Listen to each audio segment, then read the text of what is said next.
নমস্কাৰ পলিটিক্যাল বাৰ্তালৈ স্বাগতম জনাইছো আৰু ষ্টুডিঅ'ৰ মজিয়াত মই গিয়াছুদ্দিন আহমেদ। ডক্টৰ হিমন্ত বিশ্ব শৰ্মাৰ চৰকাৰৰ আজিৰ দিনটোত মুখ্যমন্ত্ৰী ডক্টৰ হিমন্ত বিশ্ব শৰ্মাৰ নেতৃত্বাধীন মন্ত্ৰীসভাৰ বিত্তমন্ত্ৰী অজন্তা নেগৰে তেখেতে আজিৰ দিনটোত অসম বিধানসভাৰ মজিয়াত পূৰ্ণাংগ বাজেট দাখিল কৰে আৰু এই বাজেটক লৈ ভিন্ন মহলত ভিন্ন প্ৰতিক্ৰিয়া প্ৰকাশ পাইছে। ৰাজনৈতিক অৰাজনৈতিক নেতৃত্বৰ তেখেতসকলে নিজৰ বক্তব্য প্ৰকাশ কৰিছে। সমান্তৰালকৈ আপ অসমৰ সাধাৰণ সম্পাদক ৰাজীৱ শইকীয়াই তেখেতে সামাজিক মাধ্যমত তেখেতে এটি পোষ্ট কৰিছিলে ফেচবুকত আৰু সেই পোষ্টৰ আধাৰতে তেখেতে কেতবোৰ অভিযোগ উত্থাপিত কৰিছে। অসমৰ তেখেত সাধাৰণ সম্পাদক তেখেতে এটি ফেচবুকত তেখেতে এটি পোষ্ট লিখিছিলে। পোষ্টটো আছিলে এনেধৰণৰ, ঋণত চলা চৰকাৰৰ বাজেটৰ 1,55,895 কোটি টকাৰ উৎস কি? এয়া আছিলে ৰাজীৱ শইকীয়াৰ তেখেতৰ ফেচবুকত তেখেতে এটি পোষ্ট কৰিছিলে। মই পোনপটীয়াকৈ মই সংযুক্ত হৈছোঁ ৰাজীৱ শইকীয়াৰ সৈতে। ৰাজীৱ শইকীয়া ডাঙৰীয়া, আপোনাক স্বাগতম জনাইছোঁ আমাৰ অনুষ্ঠানলৈ। আপুনি যিহেতু এক গুৰুতৰ অভিযোগ উত্থাপিত কৰিছে, এই অভিযোগখিনি আপুনি পলিটিক্যাল বাৰ্তা দৰ্শকক জ্ঞাতহে জনাবলৈ আপোনাক অনুৰোধ জনাইছোঁ। হয় হয়, ধন্যবাদ।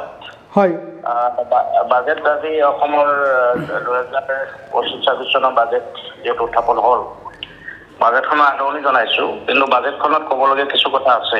নিশ্চয়।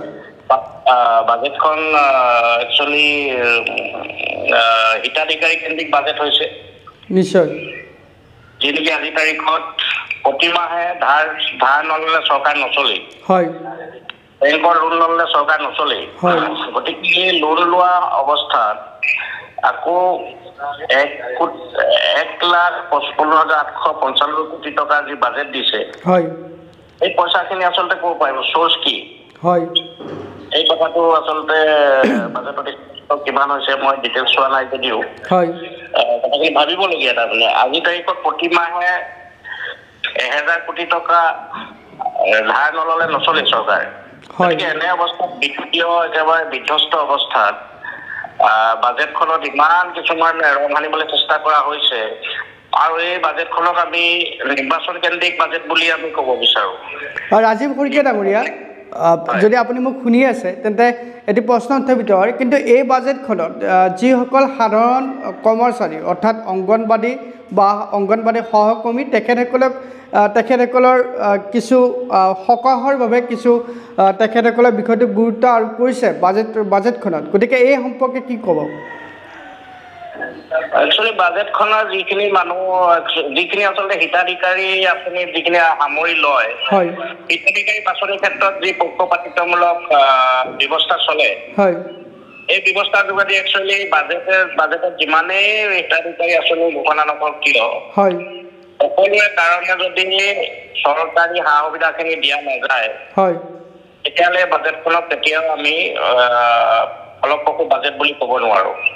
বচা মানুহক ৰাজনৈতিক চিন্তাধাৰাৰে বাছনি কৰা হিতাধিকাৰীক যদি চৰকাৰী সাহায্যখিনি দিয়ে, তেতিয়াহ'লে সেইটো কেতিয়াও এখন জনকল্যাণমুখী বাজেট হ'ব নোৱাৰে। নিশ্চয় জনকল্যাণমুখী চৰকাৰ হ'ব নোৱাৰে। ধন্যবাদ জ্ঞাপন কৰিছোঁ ৰাজীৱ শইকীয়া ডাঙৰীয়া, আপুনি এইখিনি সময় আমাক প্ৰদান কৰাৰ বাবে। পৰৱৰ্তী পৰ্যায়ত পুনৰ আপোনাৰ সৈতে সংযুক্ত হ'ম। এই মুহূৰ্তত পলিটিক্যাল বাৰ্তাৰ প্ৰতিগৰাকী দৰ্শকক আমি ধন্যবাদ জ্ঞাপন কৰিছোঁ। বিত্তমন্ত্ৰী অজন্তা নেগৰ তেখেতৰ বাজেট যিখন পূৰ্ণাংগ যিখন বাজেট তেখেতে দাখিল কৰিলে অসম বিধানসভাৰ মজিয়াত, এই বাজেটখনক লৈ আপোনালোকৰ মতামত কি সেই সম্পৰ্কে আমাৰ কমেণ্ট বক্সত আপোনালোকে উত্থাপন কৰিব পাৰিব। ধন্যবাদ।